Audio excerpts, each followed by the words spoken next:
I mean, we don't. Oh, now it's working. What did you do? Okay, good, good, good. Okay, now that we're all happy.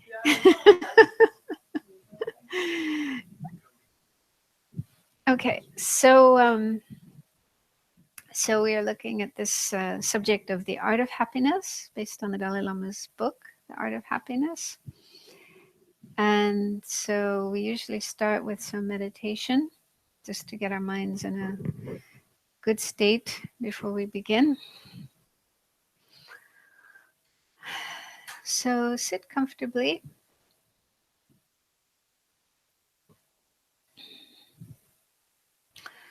Now, you might be tired if you had a busy day, if you were running around doing a lot of things. So it's quite natural at this time of day to feel tired. And so sitting and relaxing and closing your eyes might lead to sleepiness. And ideally, when we meditate in Buddhism, we don't really want to fall asleep. We want to stay awake. So there's a few things that can help to avoid sleepiness. One is to sit up straight. So try to sit with your back straight. But that doesn't mean being tense. So the ideal is to find a balance between having a straight back, but at the same time being relaxed. Let your shoulders be relaxed, let your back be relaxed. And another way to avoid sleepiness is to not close the eyes completely, but leave them open a little bit. And you can have your eyes looking down onto your lap or the floor in front of you. That way there's some light coming into the eyes, which can help you to stay awake and alert. But because your eyes are not open all the way, you're not likely to be distracted by things that you see around you. So you can try that, but if it's uncomfortable or difficult keeping your eyes just partially open like that, it's okay to let them close if that's more comfortable. But if you do close your eyes, just try to be aware. If you're starting to become sleepy, starting to nod off, then to wake yourself up again, you can try opening your eyes and just look downwards.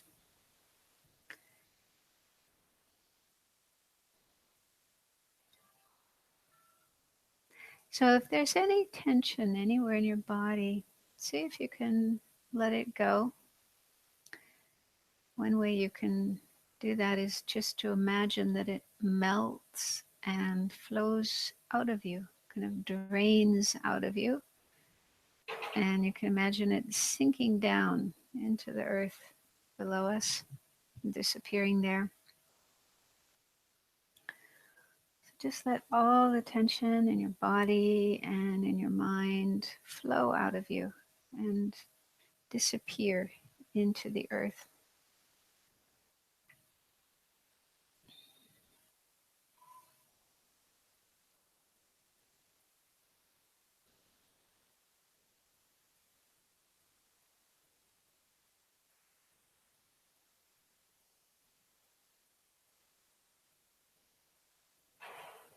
And then a way to relax the mind is to pay attention to the breathing.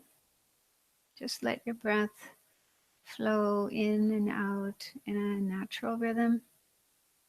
And just with your mind, your awareness, be aware of the breath flowing in and out. So let your mind kind of ride on the breath, the gentle, natural rhythm of the breath. And since the breath is happening in the present, it's right here, right now, paying attention to the breath helps the mind to be in the here and now rather than in the past, thinking of past experiences, or the future, thinking about future plans. So you can put all those thoughts aside for now. Put aside the past, put aside the future, Just let your mind be right here, right now, in the present moment, present place, by paying attention to the breath flowing in and flowing out.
And while sitting here and trying to pay attention to the breath,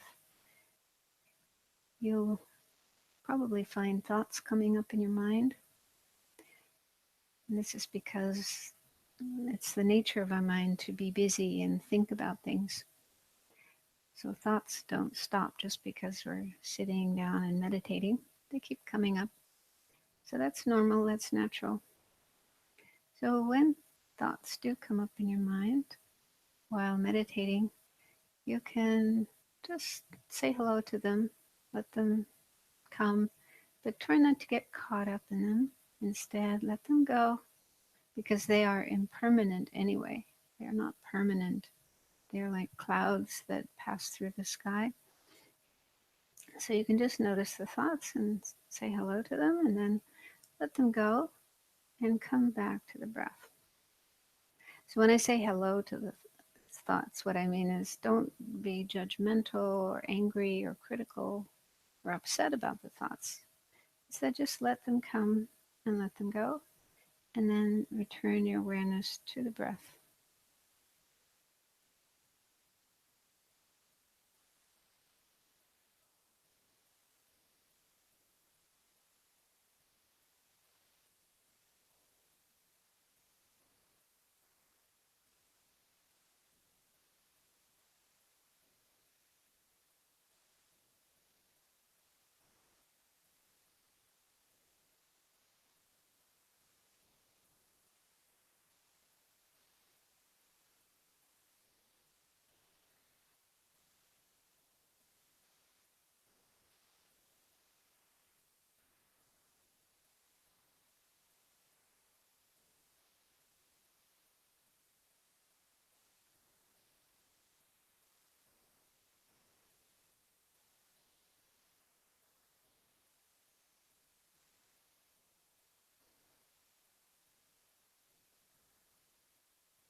So now, before you open your eyes and we start the talk, let's take a few more minutes to see if we can generate a positive and altruistic motivation as our reason for being here tonight. So, what we're doing here tonight is looking at some aspects of the Buddha's teachings and practices, the practice of meditation. So, we're exploring these, trying to understand them better, trying to practice them better. And when the Buddha himself gave these teachings, he did so with the motivation of universal love and compassion. So, a Buddha's mind is totally open to every living being, with nothing but love and compassion for every living being, not the slightest bit of aversion or criticalness, judgmentalness, but just total love and compassion and concern, similar to the way a mother feels towards her children. So the Buddha gave these teachings with that intention, wanting to help all living beings. And when we learn about and try to understand and try to practice the Buddha's teachings, it's good if we can try to have a similar intention, a similar motivation in our own mind. That is, wanting to be as beneficial as we can to ourselves, to others, to all beings, to the world, to the universe. So it may be hard to really feel concerned about everybody in the universe, but try to feel as much concern for others as you can. Open up your mind, your heart as much as you can to others, and feel the wish for them to be less unhappy and have less suffering and problems, and to have greater peace and happiness, freedom, liberation, and enlightenment. And then you can think that that's why we're here. We're here to try to bring about greater peace and happiness for ourselves and others, and try to relieve the suffering and problems of ourselves and others. So may our activities here tonight bring that about.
Okay, so we'll do some more meditation later after the talk, but first I'm gonna uh, talk for a while and do a slide presentation.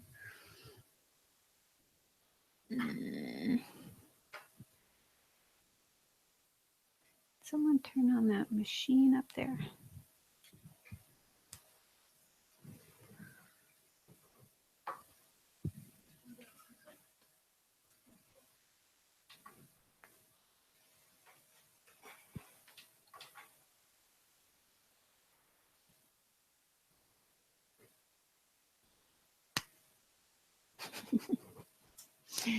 Things don't seem to be working tonight.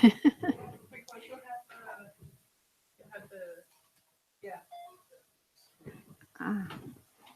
Oh yeah, there's one down here. Thanks, Lo. Huh? This is computer one, yeah.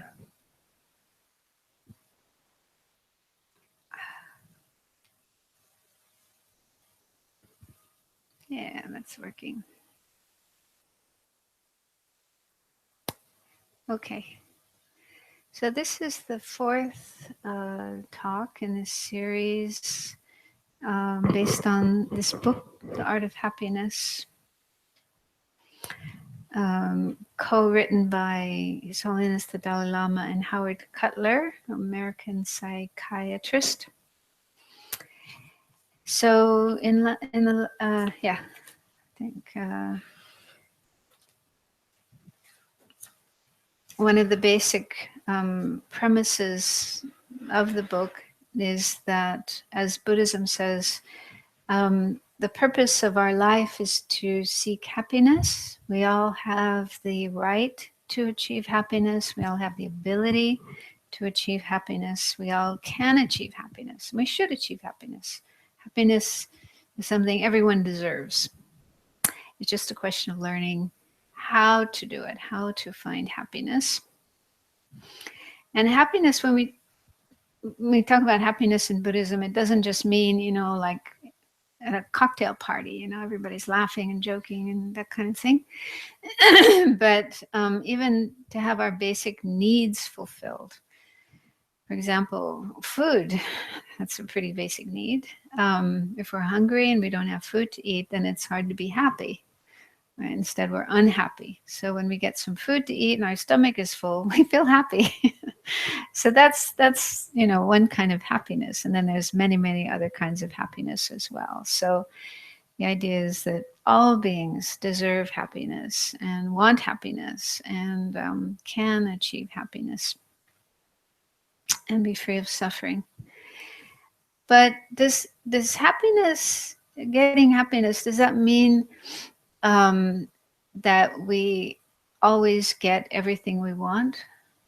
Like all of our wishes and desires, we get all of them fulfilled just as we want, when we want, how we want, as much as we want. I mean, maybe for some people that's their idea of happiness.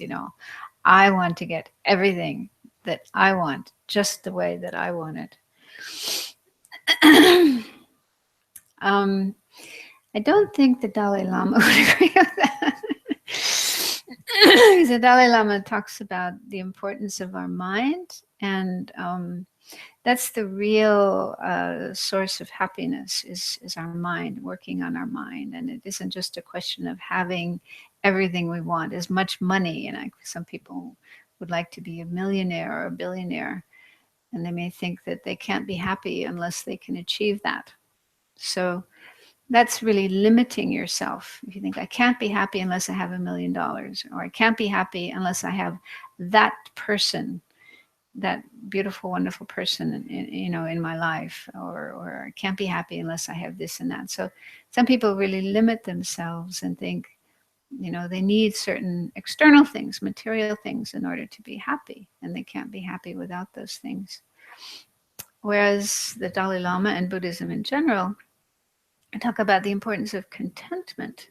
This is one very important quality or aspect of happiness, is learning to be content with what we have rather than always wanting more and more and better and comparing ourselves with others and seeing that other people have something that we don't have, more than we have, better than we have, and then being unhappy about that and jealous and envious and so on. So that type of mentality of being dissatisfied and always wanting more and more and as much as other people have and so on, that's actually a cause of unhappiness rather than happiness.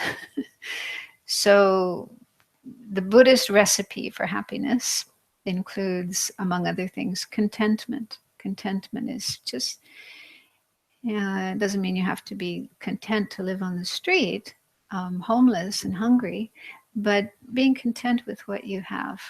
Yeah. And not have this constant dissatisfaction of always wanting more and better and so forth. So contentment is one important factor for happiness. And another important factor that Dalai Lama talks about again and again is having a good heart, having kindness, compassion, concern, good relationships with other people. That's, he says, a very, very important element of happiness. And this sort of led to what we talked about last week was loneliness, because many people do suffer from loneliness and often feel this lack of connection with other people. And that's definitely a source of suffering if you feel lonely. And as we looked at last week, it seems to be on the increase, especially in the West. I don't know if it's really increasing or people are just reporting it more, but it does seem to be an increase in loneliness. So we looked at that last week, and we also looked at some kind of methods or remedies for loneliness if we do happen to find ourselves feeling lonely. So I wonder if any of you remember any of the things that we looked at as the remedies for loneliness. Do you remember any of them? Some of you were here last week, I think. Yeah.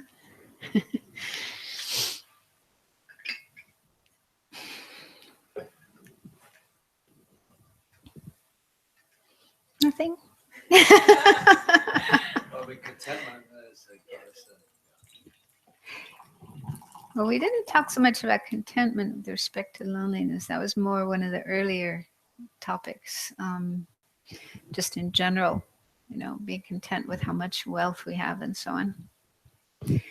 So if you don't remember, I'll just. Something. Yeah.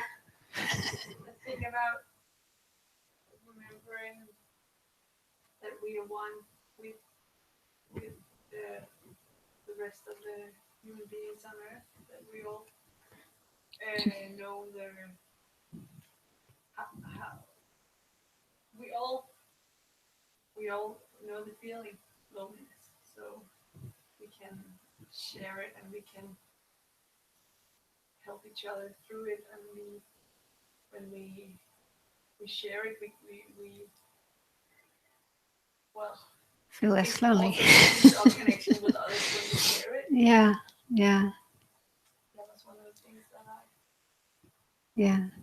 Yeah. That's true. That if we just, this is what the Dalai Lama talks about again and again. Just instead of focusing so much on the differences between ourselves and others, which do exist, but there's also a lot of samenesses, a lot of things we have in common, similarities we have with each other.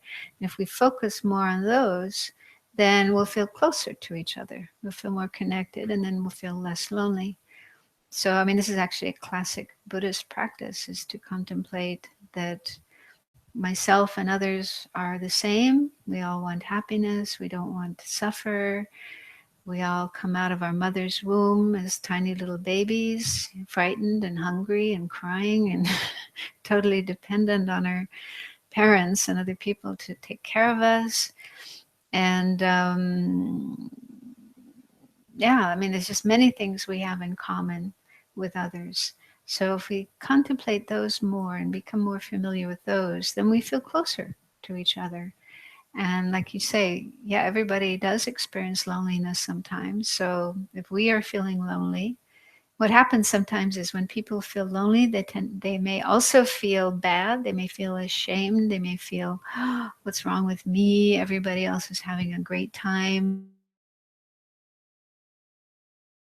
In the world that's lonely.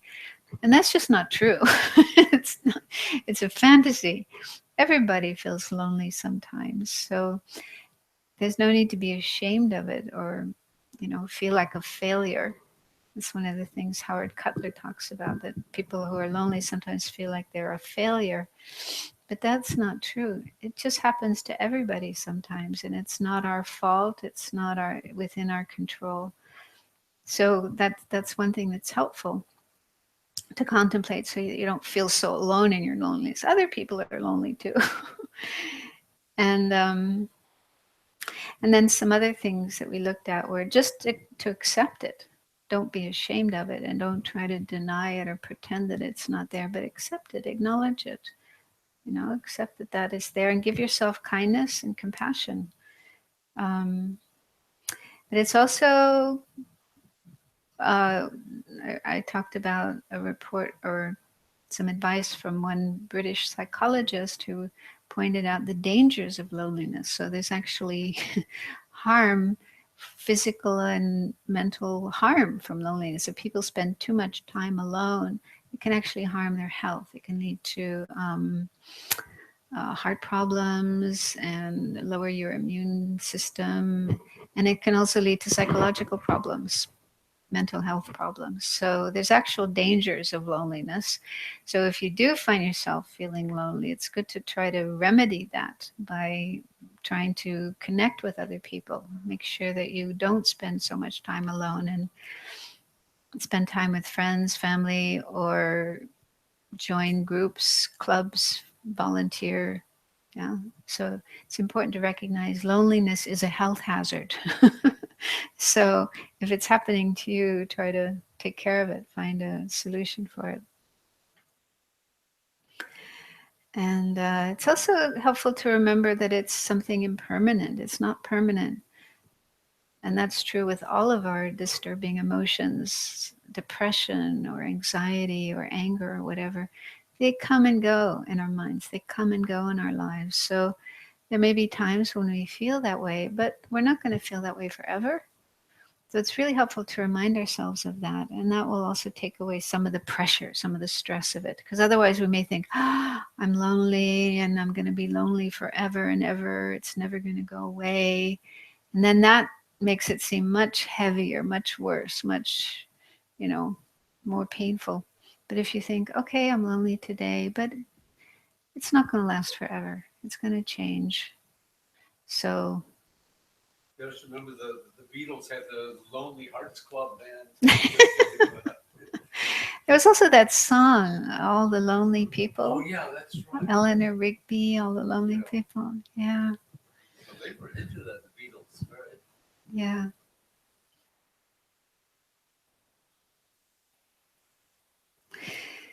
And okay, so those are just some of the things that we were looking at as a way of dealing with loneliness. But the Dalai Lama mainly emphasized trying to develop more feeling of connection with others. And so that's tonight's issue: how to do that, how to increase our feeling of connection with others, which is a remedy for loneliness.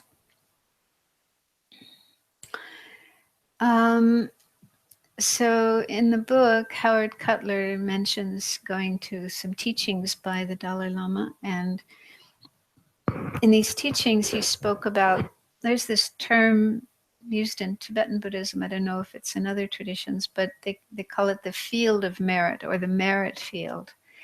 And there's actually two merit fields. The idea of a merit field basically is that merit, the term merit means like good actions. When we do good things, good deeds, good actions, it leaves imprints on our mind, like seeds in our mind. And those seeds bring happiness in the future. They're the cause of happiness and good things, especially spiritual growth up to enlightenment. So in the Buddhist path, those who are following the Buddhist path, we want to build up merit, because that's where we get happiness.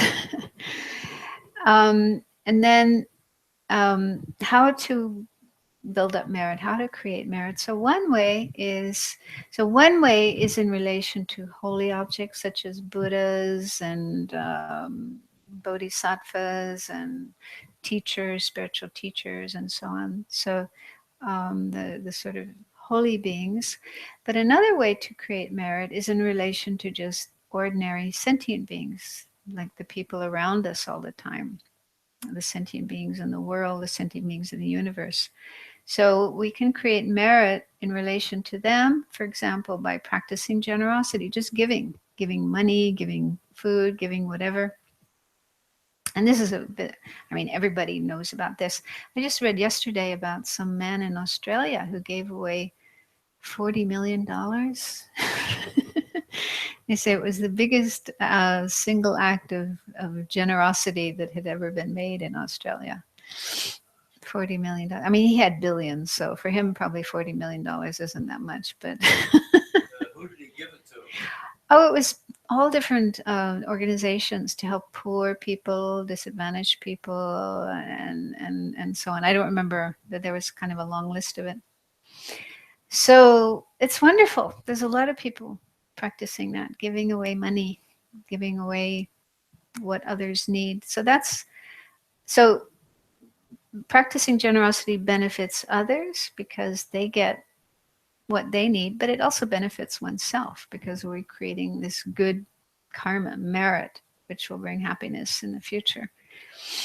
And to be able to do that kind of action and create merit in that way, we need other beings. If there were no other beings, no human beings or other beings around us, then we wouldn't be able to do that practice of giving, generosity. So they provide us with that opportunity to create merit.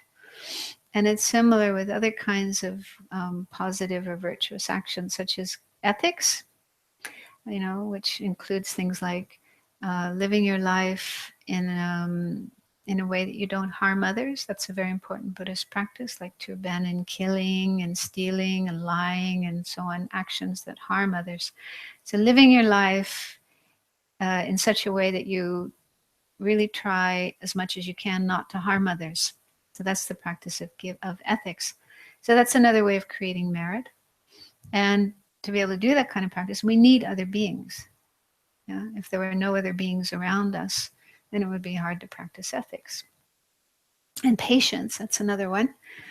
Learning to put up with difficult people, annoying people, and so forth, and not losing our patience, not getting angry at them and hurting them and so forth. So again, other beings give us the opportunity to practice patience and create merit, especially the difficult ones. They say to practice patience, we need difficult people. We need annoying people. So they're actually good for us because then we can develop our patience, be more patient. That's another way to create merit. And then, of course, cultivating loving kindness, cultivating compassion, and so forth. So other beings provide us with all these opportunities to create merit. And by creating merit, we're creating the cause of happiness and progressing along the spiritual path up to enlightenment.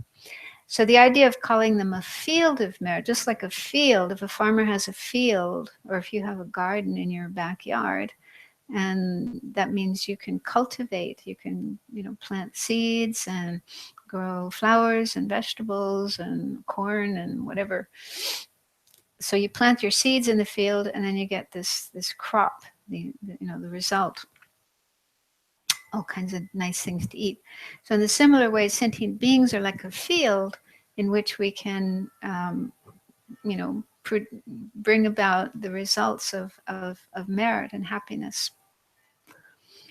So for that reason, then, others are valuable and precious, and we should cherish them, even if they are sometimes troublesome. So this is what the Dalai Lama said, so even, in our relationships with other people, sometimes there's problems, they're difficult, they don't always do what we want them to do, and they sometimes do what we don't want them to do, and we get into conflicts and arguments and so on and so forth. So even if we have those kind of problems with other people, still they are valuable because they enable us to create merit. Does that make sense? So His Holiness was talking about this in the teachings.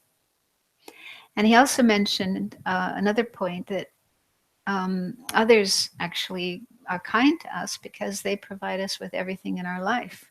Our very body. Our body came from our parents. If it weren't for them, we wouldn't even have this body. We wouldn't have this life. And all the food that we eat, clothes that we wear, shelter where we live, education. So all the things we have in our life that we use and enjoy and benefit from, they come from other people. We depend on others for them. So again, in that way, others are really important, really precious, and we should value them. So there's actually a whole meditation on this in the Tibetan Buddhist tradition. It's called meditating on the kindness of others. meaning thinking about how we depend on others, what others do for us. And by meditating on that, we naturally develop gratitude, appreciation for others. And that brings up a feeling of wanting to be kind to them, wanting to help them, wanting to do things for them in return. It's a really good way to generate loving kindness and compassion. And then, yeah, so we can ask ourselves, can we really have happiness without other people, other beings?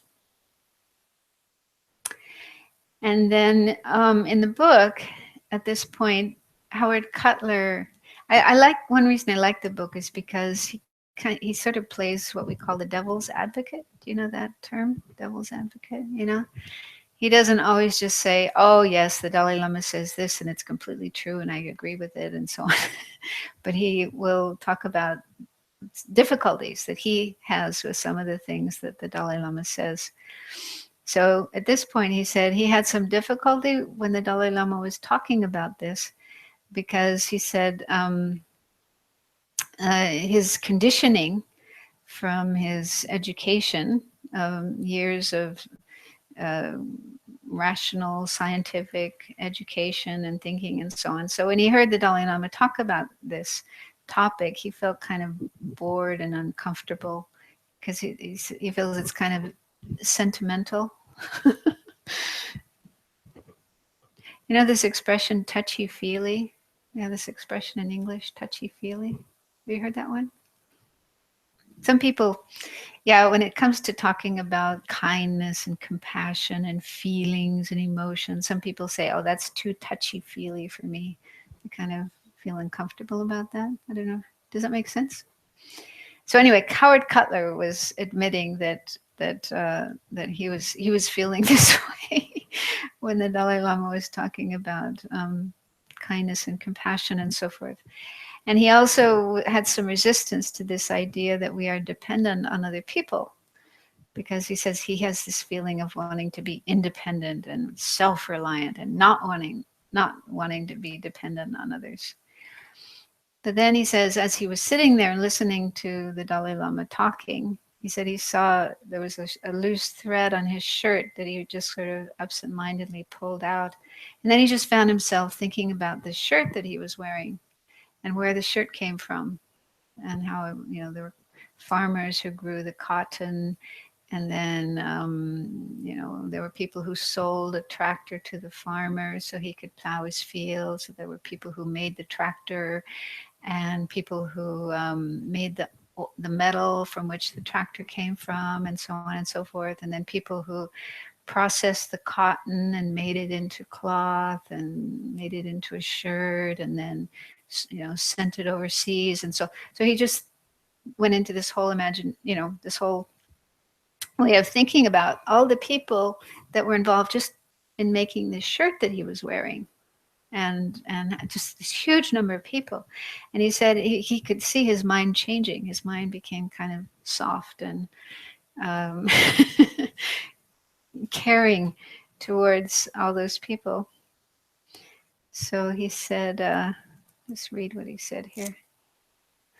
So he's had a kind of change of mind, a change of heart. He said, it occurred to me that virtually every aspect of my life came about as the result of others' efforts. My precious self-reliance was a complete illusion, a fantasy. As this realization dawned on me, I was overcome with a profound sense of the interconnectedness and interdependence of all beings. I felt a softening. Something, I don't know, it made me want to cry. So I thought that was very sweet that he talked about his own experience of going from this, you know, feeling, oh, I'm not really comfortable with this whole idea, and then trying it out, thinking about it and how it affected his mind. So I think we can experience that if we think about this, really think about our own life, our body, our food, our clothes, everything in our life, and how we are dependent on others. It really does bring about a change in our mind, and greater sense of appreciation and gratitude towards others, and this feeling of connectedness connectedness with others, that we just cannot, we couldn't even survive, we couldn't even live if it weren't for others, if it weren't for other beings. So that's really a very powerful way of getting this sense of connectedness with others, and that in turn should help towards relieving loneliness. It may not be everything we need to stop feeling lonely, but at least feel less isolated and alone and disconnected from others. And then it goes on in the book to talk about intimacy. And there have been studies, scientific studies, that show the benefits of intimacy, both physical and psychological. So just as an example, one study done in America of over 1,000 heart patients showed that those who lacked a spouse or at least a close friend were 3 times more likely to die of heart disease after they were diagnosed with heart disease. They were 3 times more likely to die than those patients who did have a spouse or a close confidant. So that's just one example, but there's many studies that show that when people have, at least one friend that they're very close to, have a very close connection with, it really does help them in their life to have better physical health and, of course, mental health as well. People are more happy when they are connected, well connected with others. And he spent quite a bit of time in the book talking about the ideas of intimacy. What is intimacy? What does it mean to be intimate with others? And in different times, different eras, different cultures, different parts of the world, intimacy can mean different things. For some it may mean more physical, being physically intimate. For others it may mean more sharing, talking with other people, sharing your experiences with other people. That's what they mean by intimacy. So there's different ideas about intimacy. It's not universal everywhere in the world. Everybody thinks the same. And in the West, it seems nowadays, the probably most common idea of intimacy that people have is finding this one special person with whom you have a passionate, intimate relationship. So this one, people sometimes talk about finding their soulmate. I mean, someone you fall in love with and you live happily ever after with, and so on. So for many people, this is their idea of intimacy. But Howard Cutler says this, baby, I guess. This is not universal. This isn't what everybody in the world considers the most important thing in life.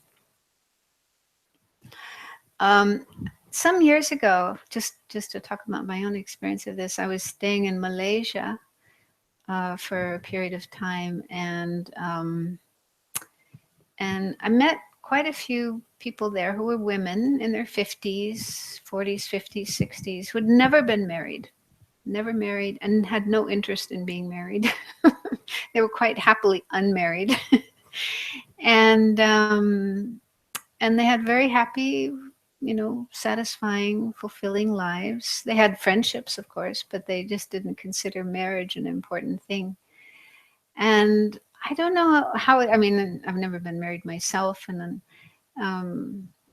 but I have this sense that in the West, that's not considered so ideal, isn't it? That to be unmarried, isn't it considered, very important in life to find a partner and get married and maybe have children, maybe not, but it's considered really important to have somebody in your life. And to be unmarried may have a certain status, like, what's wrong with you? You can't find anybody. Is something wrong with you?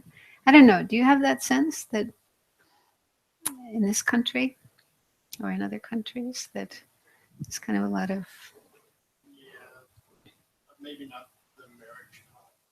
One finding Yeah, one partner. a partner. Yeah, you don't necessarily have to go through a formal ceremony to get married, but to have somebody in your life that you're in a close relationship. Isn't that mostly a Muslim? Muslims there? Or? Yeah, no, but I was with Chinese people. Okay.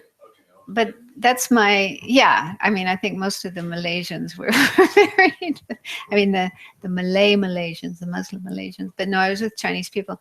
But I had the same experience when I was living in Singapore and also visiting Taiwan. It seems that in maybe it's Chinese culture, it's considered okay for women and for men to remain single their whole lives. It doesn't seem to be a stigma attached to that. That's just my observation. So that's just one observation about this, that not all cultures in the world view this in the same way. And then, of course, in Asian countries where Buddhism is predominant, there's many people who choose to be celibate and become monks and nuns, and that's a very respectable way of life. It's not like, well, there's something wrong with you, you can't find a partner, so you end up in a monastery. Monks and nuns are very highly respected. And then, this idea that we have to find this one person can be somewhat limited, because for one thing, you may not find such a person. You might spend your whole life trying to find this one special person and not be able to. But even if you do find that one special person, there's no guarantee that that person is going to be there forever. So if you put all your eggs in one basket, as we say, you put all your energy into that one relationship, and then if it doesn't work out, the person may leave you, or you want to leave them because it becomes unbearable, or the person dies, and then you're left alone. So if you put too much importance on that one person, then you might find yourself feeling very lonely. There's a friend of mine who spoke about his mother. And after his father passed away, the mother would sometimes go to the cemetery and sit by the grave of her husband and talk to him. She would just sit there and talk to her husband because she had nobody else that she was really close to and that she could really talk her heart out to. So I don't know, for me that's rather sad. And it's not to say one shouldn't have such a relationship, but one should expand one's world beyond that one special relationship and have more friends than just that one person. So the Dalai Lama, that's his recommendation. This is just a quotation from the book.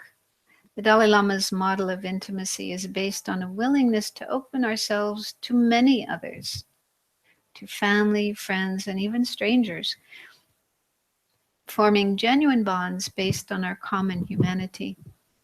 So the idea is, instead of thinking that intimacy, being intimate, means only just one or two or three people, but trying to open ourselves up to more and more people, feel connected. That doesn't mean, we go and tell our deepest secrets and feelings to everybody, but at least have a more open mind, a more open heart to more people, and feel a connectedness with more people, because having this sense of intimacy or connectedness with other people brings more happiness, right? And helps us physically and mentally to be more healthy.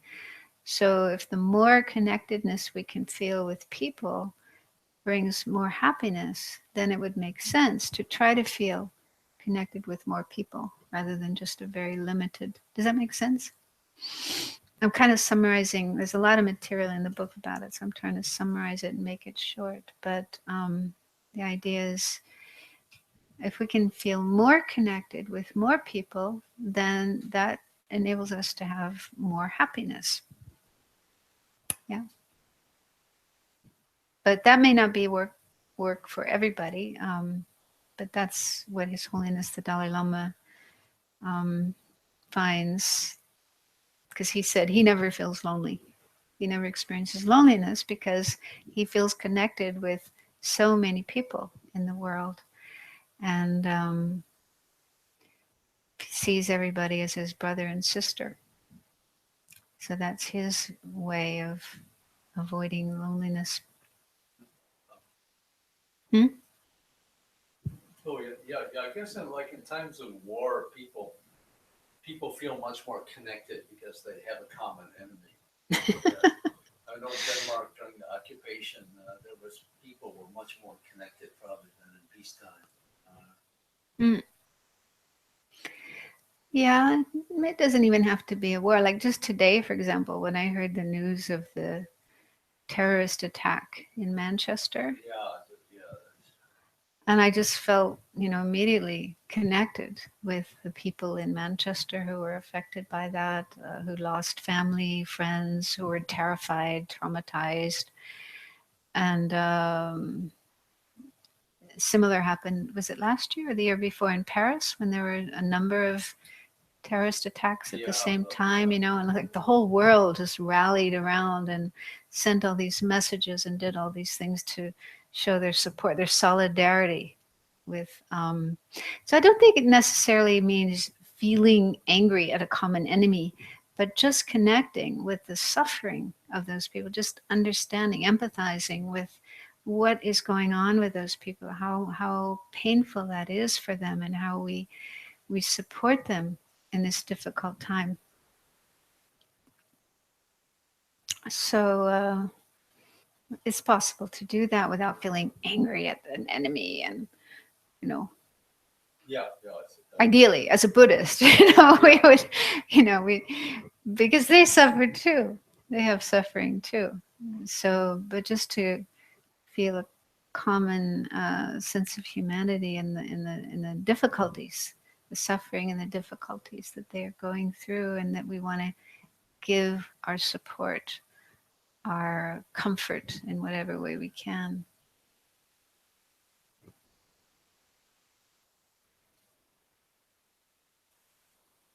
But yeah, I think in times of crises and difficulties and so on, that's actually a time when a lot of people come out and really express their compassion by sending money, sending food, sending clothes, going physically to help out, and so on. So yeah, that at those times we do feel more of a connectedness with people, with other people. But we don't have to wait for a disaster to happen in order to do that. No. So how about if we take a break now? Now is our usual break time, 10 minutes. Just tea and coffee and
So we'll just look at one more slide and then we'll do some meditation on some of these ideas. So, so if we can accept how important it is to be connected with others, have relationships with others, um, then how to do that in a good way, in a healthy way. So Howard Cutler asked the Dalai Lama for advice on how we can have more good relationships with others and not have so many conflicts, because this is what often happens when we get into friendships or marriages or relationships with others, you know, that sometimes they break up or end up with a lot of bickering, fighting, conflicts, unhappiness, and so on. So when Howard Cutler asked the Dalai Lama this question, the Dalai Lama said, well, it's not such an easy thing to answer. He said, dealing with other people is very complex.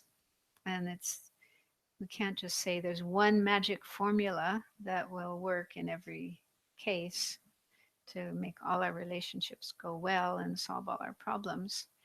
But he did give a few points that would help us to have better connection with others. So he said one is to have compassion. And actually, we're going to go into this point of compassion starting from next week. What is compassion and how to develop more compassion? Um, but basically, compassion means um, really caring for others, wishing them to not suffer, and then doing as much as we can to help them not have suffering, to not make them suffer, but also to try to help them have less suffering, to relieve their suffering as much as we can. So basically, that's what compassion is. And he said, Dalai Lama said, it's good, to understand why it's important to have compassion, seeing the benefits of compassion. And in that way, you want to put your energy into cultivating more compassion. So, like I say, we'll start looking at that more next week, how to do that. Um, but the Dalai Lama also said, as a first step towards compassion, to have more empathy. So, empathy and compassion aren't exactly the same. Some people may think they're the same, but empathy is usually defined as feeling the experiences of other people. So, understanding how others think, how others feel, what's going on with them. And it's not quite the same as compassion, because compassion is more about the suffering of others. Like you're aware when they are unhappy or suffering, and you are touched by that and moved by that, and want to help them. Whereas empathy could be about any kind of feelings, like when somebody's happy, for example. When somebody's happy and you understand their happiness, so that's empathy. So it could be any emotion and not just unhappiness or suffering. So just being able to understand the emotions, the feelings of other people. So, but empathy can help us to have more compassion, because if we are open to how others feel and we really try to understand how others feel, then naturally when they are unhappy, when they suffer, we would understand that, and that would move us towards compassion. So one way to have more empathy is to practice putting ourselves in the other person's shoes and try to understand how they feel. Do you have that expression in Danish? Putting yourself in other people's shoes or other people's skin. I think in some some language they actually say skin. Putting yourself in the other person's skin. Like really try to understand how the other person feels. And then hmm? I was just discussing whether we actually say that. No? In Danish, I don't think we do that. No, in another position.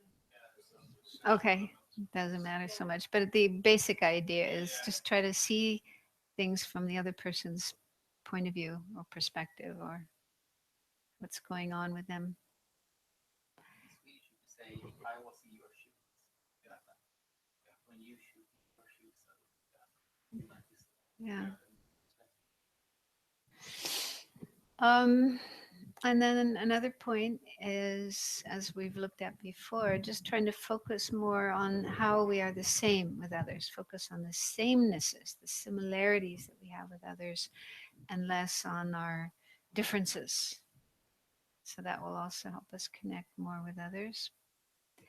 And the Dalai Lama also said it's good to understand and appreciate the background of the people we deal with, what experiences they may have had earlier in their life. That's really, really helpful. If you just look at the person the way they are right now, today, and you don't understand where they came from and what experiences they've had in their life and so on, then sometimes we can be judgmental. We just judge people. That person is so bad. That person is so horrible. But if we could see where they came from, we might actually understand why they are the way they are, and we might have more compassion for them, and maybe even realize, wow, they could be much worse, considering where they've come from, what background they come from. They could be much worse than they are. So that's a really helpful thing to try to look at, to try to understand. And the Dalai Lama also said, try to be more open-minded and honest. So he didn't give a lot of commentary. He just made these comments. And Howard Cutler, this was during an interview, private interview. So Howard Cutler said he was a little bit disappointed with these answers. He wanted something more. But then he had this experience because he was in India, in Delhi. And he said the next day, just out about in Delhi, I don't know if you've been to Delhi before, but there's a lot of people trying to rip you off, trying to get money from you. If you're a tourist, you're a Westerner, and you look like you have more money than they do, then they try to get money from you. So he had a number of experiences of people trying to rip him off, and he got really upset. There was one taxi driver who was trying to overcharge him, and he got really, really angry at this taxi driver, for trying to cheat him out of money.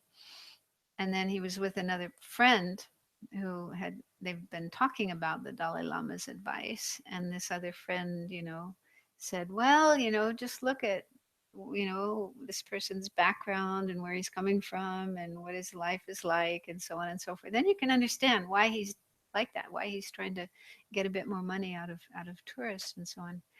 So this made Howard Cutler realize that, even though he'd been learning all these things from the Dalai Lama, he wasn't putting them into practice. He wasn't using them. And that if he did use them, then it would help a lot in dealing with people in such situations, to not get so upset about what they're doing, and instead be more understanding and more empathetic and more compassionate.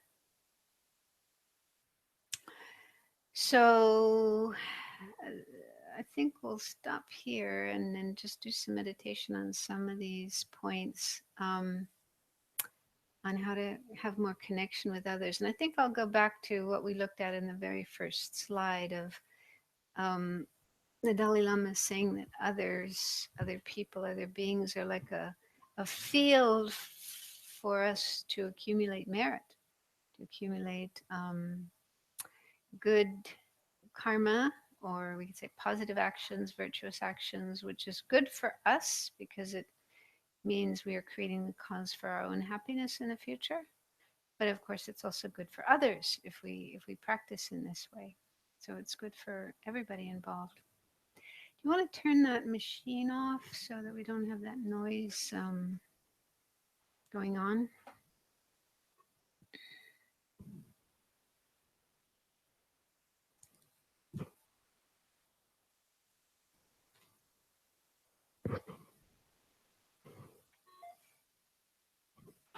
That's better. Quiet.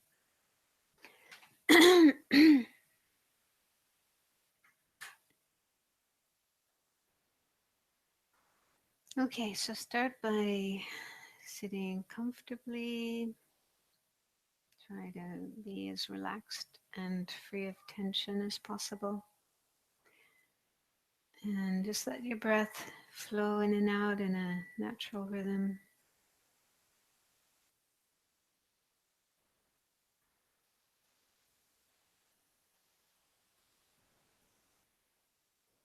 And if you notice any thoughts in your mind that are not related to the meditation that we're doing, like you might be already thinking about your plans for later tonight or tomorrow, or you might be thinking about things that happened today or yesterday.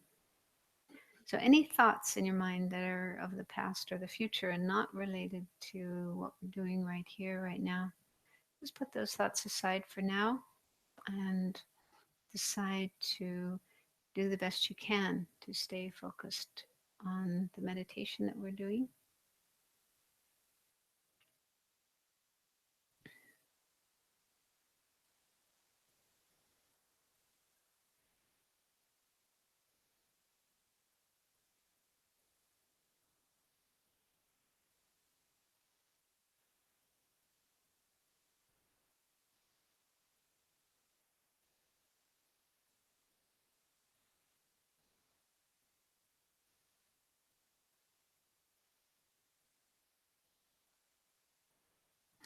So, the Dalai Lama's position is, and this is the Buddhist position as well, that all of us are actually seeking happiness. It's a very, very deep, intuitive, instinctive feeling that we have within us, the wish to be happy, to have positive experiences.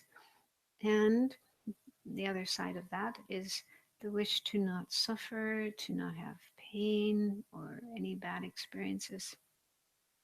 So just look into your own mind, your own experience, and see if you can recognize that in yourself.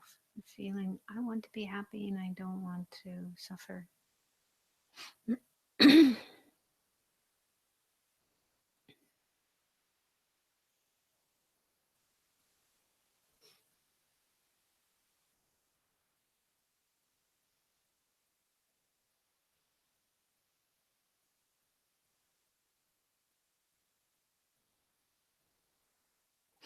And there's nothing wrong with wanting to be happy. It's not selfish or greedy to wish for happiness. It's completely normal, natural. And according to Buddhism, we actually deserve to be happy. We should be happy. We have the right to be happy. It's completely okay to wish for happiness.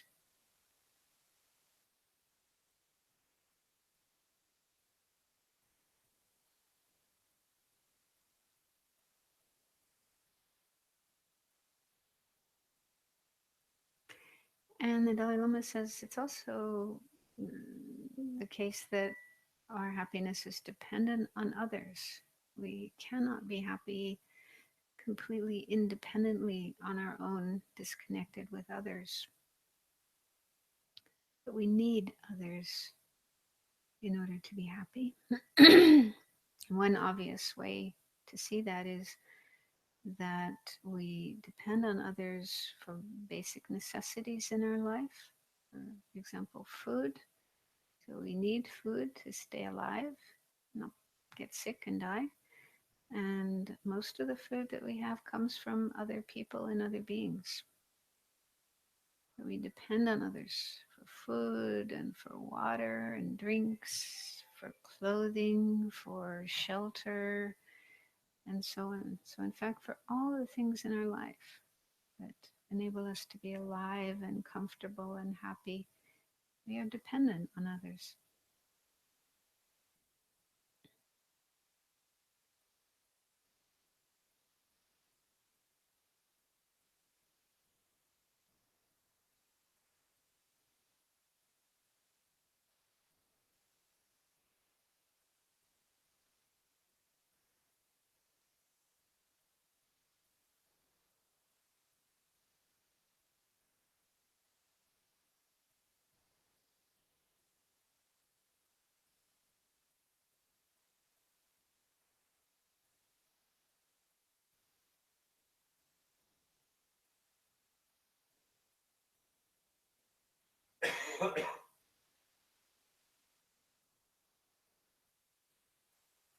And another way in which we need others for happiness is to have relationships with others.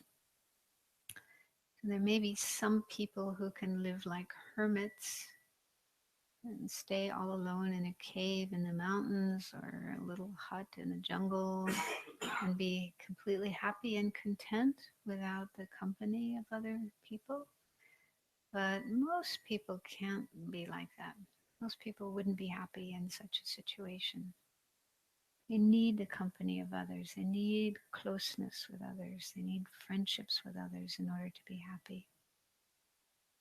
So that's another way in which we are dependent on others and how we do experience happiness in relation to others. Others help us to have happiness.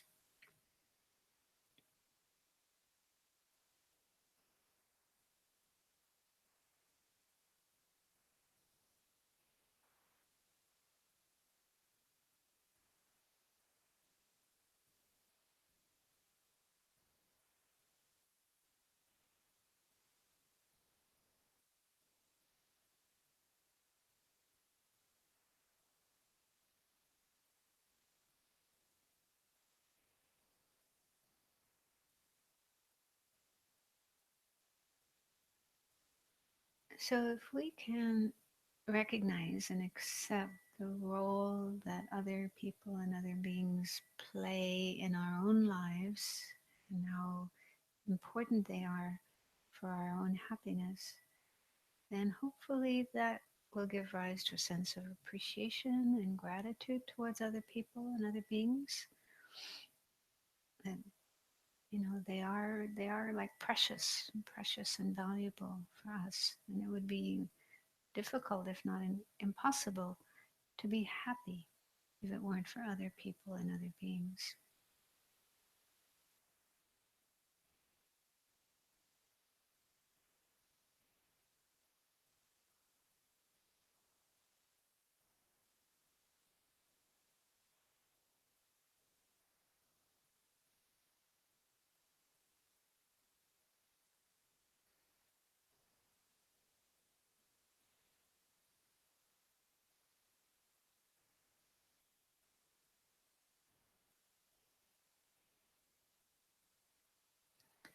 And if we can recognize how important others are for our own happiness, then it's also good to have a sense of responsibility rather than just passively accepting everything that others do for us, and be complacent about that and just think, well, they should make me happy.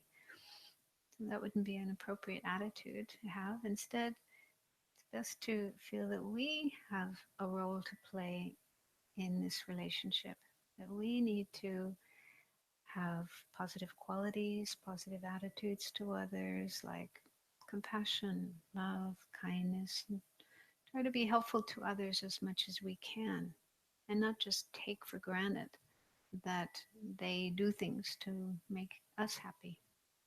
So see if you can see the importance that we need to have good thoughts, good feelings, good attitudes towards others, sort of to repay the kindness that they are showing to us, to show our appreciation and our gratitude to them for what they do for us, the happiness that they bring to our lives.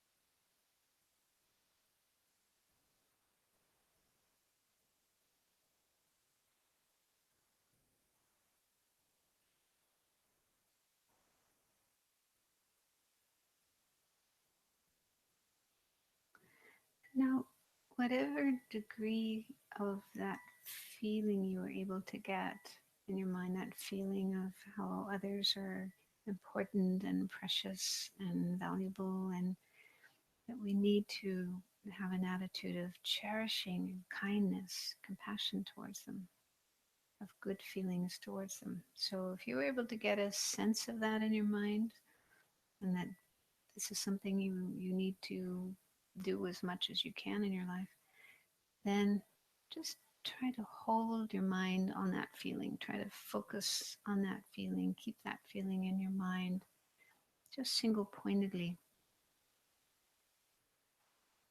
And you can stop thinking and analyzing and just focus your mind single pointedly on that experience of valuing and appreciating other people and other beings, and wanting to do the best you can in your relationship to them.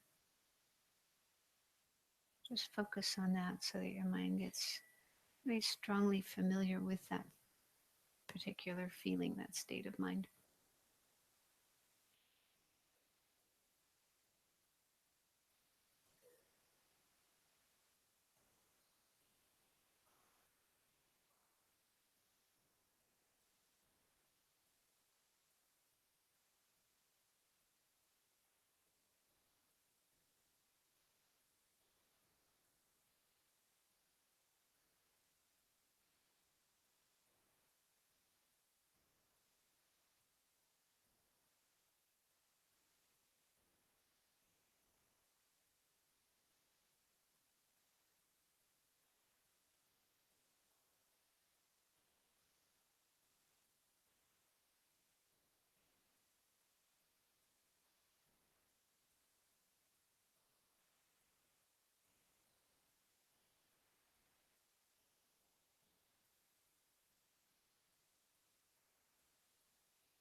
There's a little text in the Tibetan tradition called the 8 Verses of Thought Training.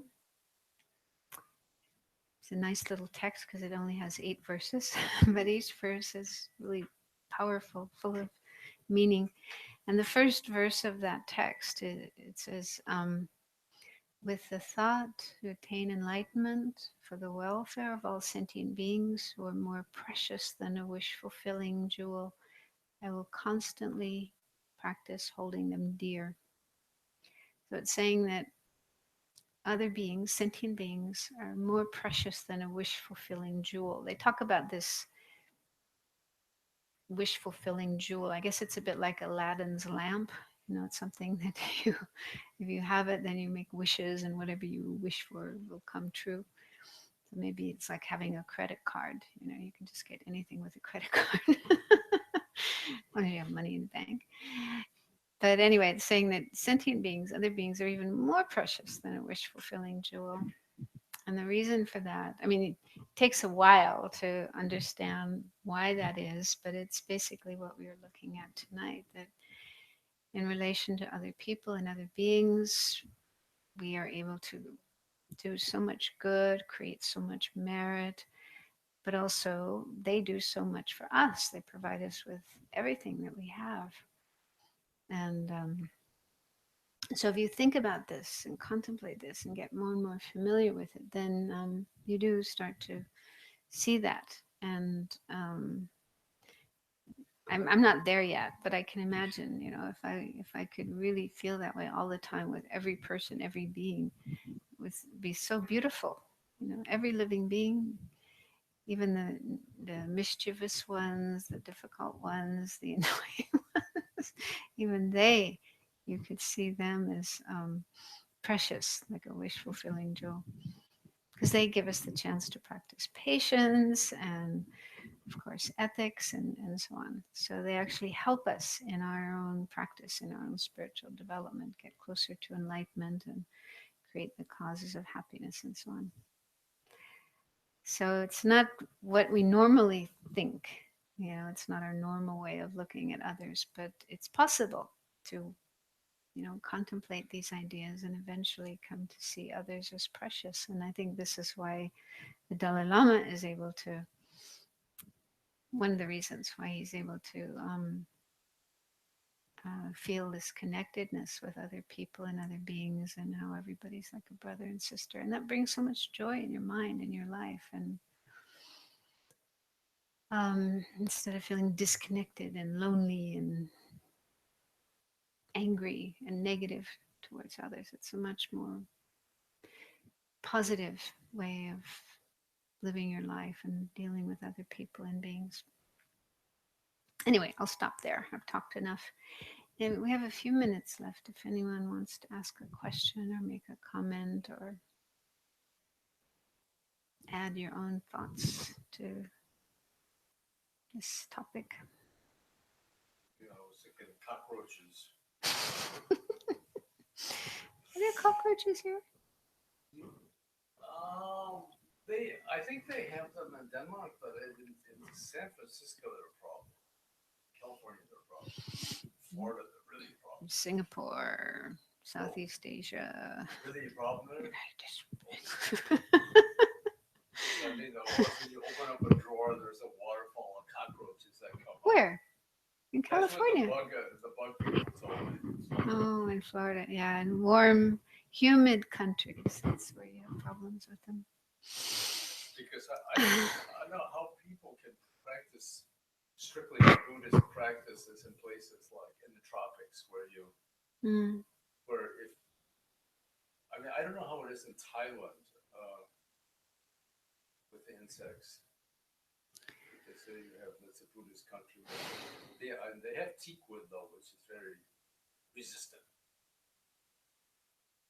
to things. Like, for instance, in Florida, the woodpeckers, if you have a wooden house, they make big holes in your house. But teak in Thailand is strong enough to withstand a woodpecker.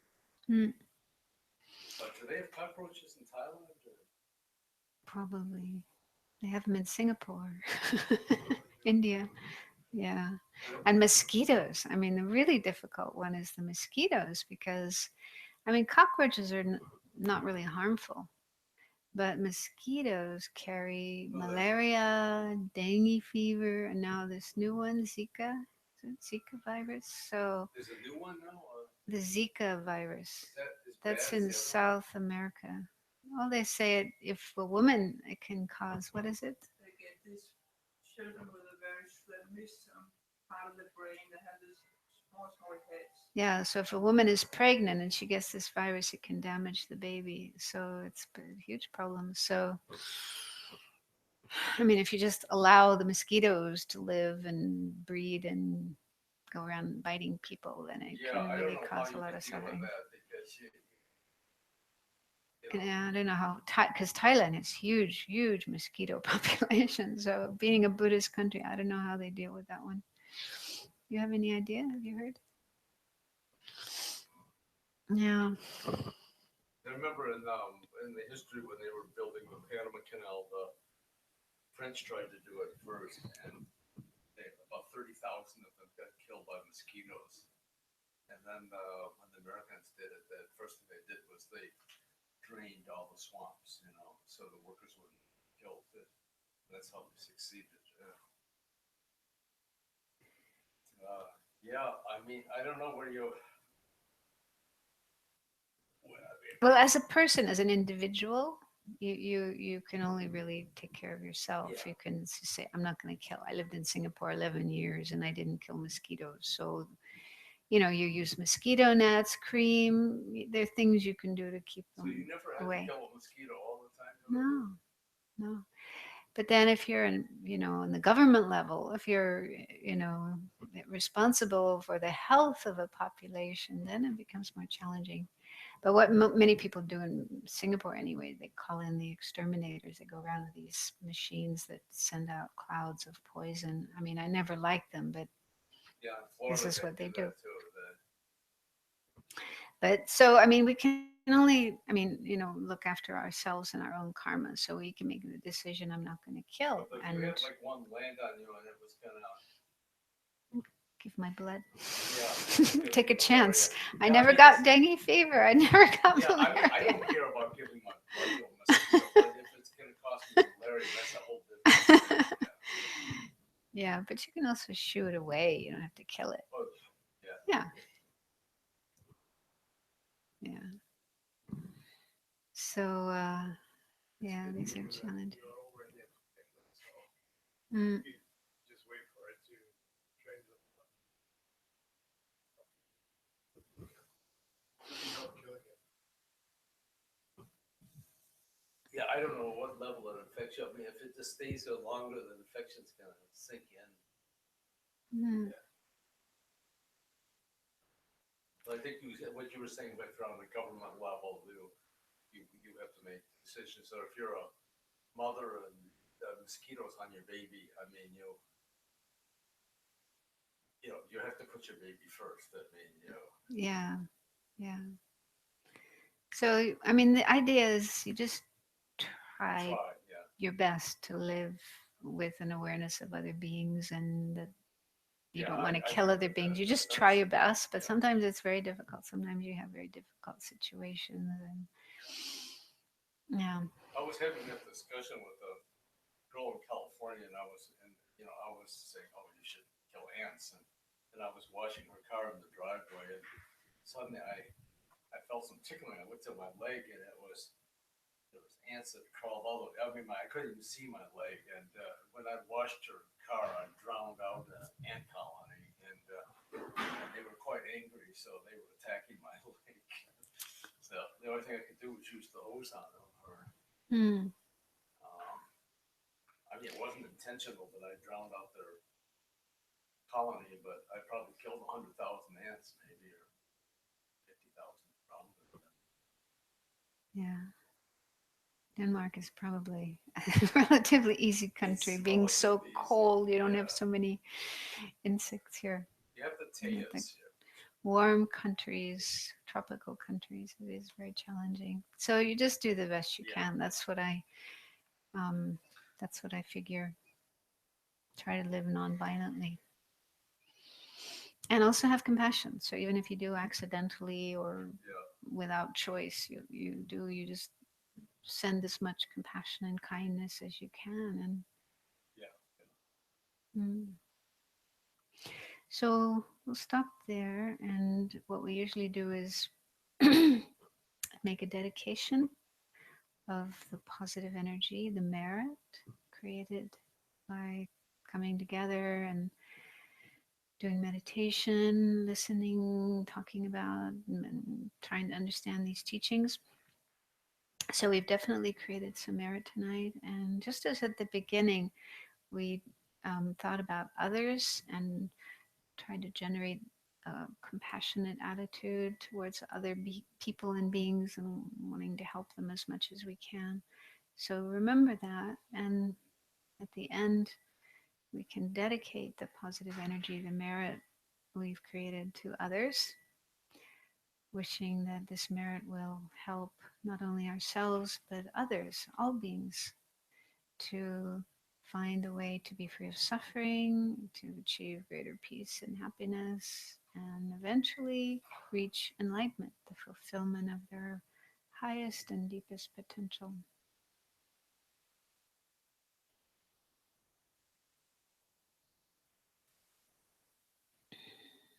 And maybe we could also dedicate especially to those people affected by the terrorist attack in Manchester, those who passed away, may they find fortunate rebirths, and those wounded, may they be healed of their wounds and out of pain and danger as quickly as possible. And those who are grieving the loss of loved ones, may their sorrow be relieved as quickly as possible.